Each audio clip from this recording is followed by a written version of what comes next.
विचारों में उदारता नहीं है तो सुंदरता का कोई मूल्य नहीं है। एक अति सुंदर महिला ने विमान में प्रवेश किया और अपनी सीट की तलाश में नजरें घुमाई। उसने देखा कि उसकी सीट एक ऐसे व्यक्ति के बगल में है जिसके दोनों ही हाथ नहीं हैं। महिला को उस अपाहिज व्यक्ति के पास बैठने में झिझक हुई। उस सुंदर महिला ने एयर होस्टेस से बोली, मैं इस सीट पर सुविधापूर्वक यात्रा नहीं कर पाऊंगी क्योंकि साथ की सीट पर जो व्यक्ति बैठा हुआ है उसके दोनों हाथ नहीं हैं। उस सुंदर महिला ने एयर होस्टेस से सीट बदलने हेतु आग्रह किया।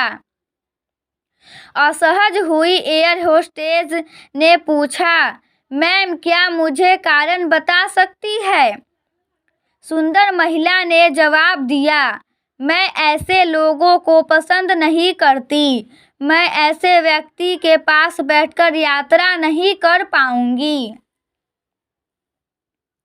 दिखने में पढ़ी लिखी और विनम्र प्रतीत होने वाली महिला की यह बात सुनकर एयर होस्टेस अचंभित हो गई। महिला ने एक बार फिर एयर होस्टेस से जोर देकर कहा कि मैं उस सीट पर नहीं बैठ सकती, अतः मुझे कोई दूसरी सीट दे दी जाए। एयर होस्टेस ने खाली सीट की तलाश में चारों ओर नजर घुमाई पर कोई भी सीट खाली नहीं दिखी। एयर होस्टेस ने महिला से कहा कि मैडम, इस इकोनॉमी क्लास में कोई सीट खाली नहीं है, किंतु यात्रियों की सुविधा का ध्यान रखना हमारा दायित्व है। अतः मैं विमान के कप्तान से बात करती हूँ, कृपया तब तक थोड़ा धैर्य रखें। ऐसा कहकर होस्टेस कप्तान से बात करने चली गई।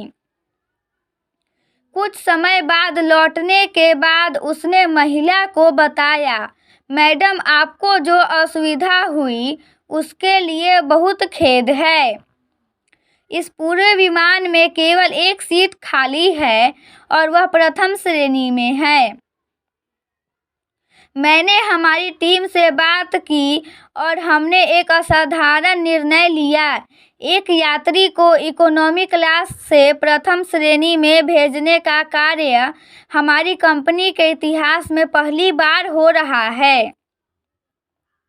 सुंदर महिला अत्यंत प्रसन्न हो गई, किंतु इसके पहले कि वह अपनी प्रतिक्रिया व्यक्त करती और एक शब्द भी बोल पाती, एयर होस्टेस उस अपाहिज और दोनों हाथ विहीन व्यक्ति की ओर बढ़ गई और विनम्रतापूर्वक उसने पूछा, सर क्या आप प्रथम श्रेणी में जा सकेंगे?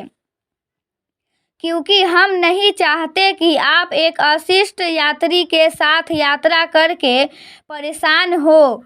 यह बात सुनकर सभी यात्रियों ने ताली बजाकर इस निर्णय का स्वागत किया।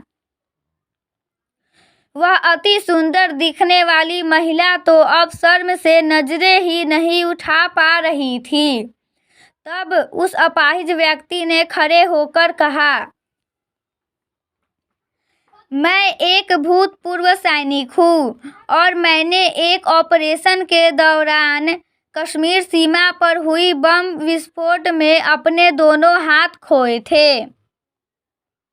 सबसे पहले जब मैंने इन देवी जी की चर्चा सुनी तब मैं सोच रहा था कि मैंने भी किन लोगों की सुरक्षा के लिए अपनी जान जोखिम में डाली और अपने हाथ खोए।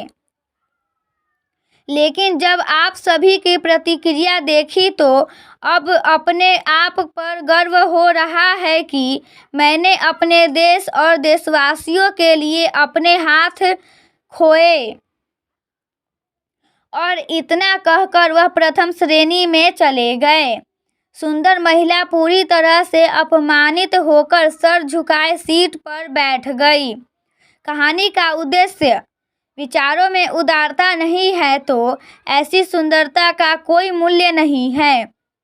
दोस्तों, ये छोटी सी कहानी आप लोगों को कैसी लगी, हमें कमेंट्स करके ज़रूर बताइएगा। और ऐसी स्टोरी सुनने के लिए हमारे चैनल को सब्सक्राइब ज़रूर करें। धन्यवाद।